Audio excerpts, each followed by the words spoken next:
We're going to call this the seed of endurance. Right now we're going to be gardeners in our own minds. Seed of endurance, okay? Now you have to understand that these principles are the genetics of this seed. They're in the spore of the mushroom. They're in the DNA of this beautiful, juicy fruit seed we're about to plant. When I think of this seed, I know it's far-fetched, but I start getting tingling. It makes me think of the Bible. I remember there's this thing from Jesus where he said, if you had the faith of a mustard seed, you'd ask this mountain to move from here to there, and it'd move and nothing would be impossible for you. Now, key point about the mustard seed is that the mustard seed is so small, but have you seen how big a fucking mustard seed grows into a tree? No. It's absolutely insane. We're going to Google it I have no idea, yeah. It's one of the smallest seeds, but it grows into this massive tree. Okay, so this is the seed of endurance. It's got all the DNA, it's got all the DNA of this. This is all the benefits it provides, okay? You're planting it in the soil here. This is the soil. We have the sun here. Now, after time, sun rays, it's doing its thing, and then it's shooting up. It's more beautiful in real life than my drawing, but you understand, right? And then we're going to draw here a little watering can. We're going to drop water on it. This is how I look at the method for growing this plant, cultivating, aka cultivating the garden inside your own mind so you can reap the crops. The sun represents your focused attention. That's your focused attention.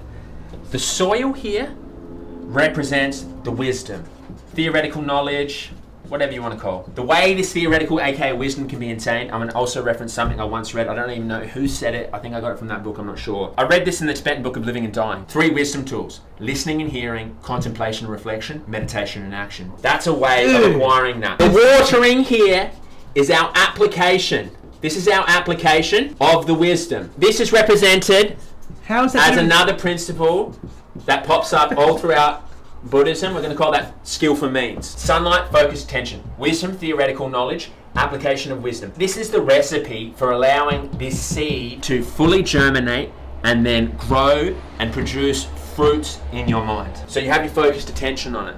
You know it's something you want to grow. Then it comes down to making the soil nice, tilling the soil, making it nutritious, adding the right elements. And that's the wisdom. That's acquired through listening and hearing, contemplation and reflection. Now the last stage of that tool is meditation and action. That brings us back up to here to the watering of it, because that's the application of the wisdom through skillful means. This plant, what vitamin C is to the immune system, is what this plant is to your psychological immune system.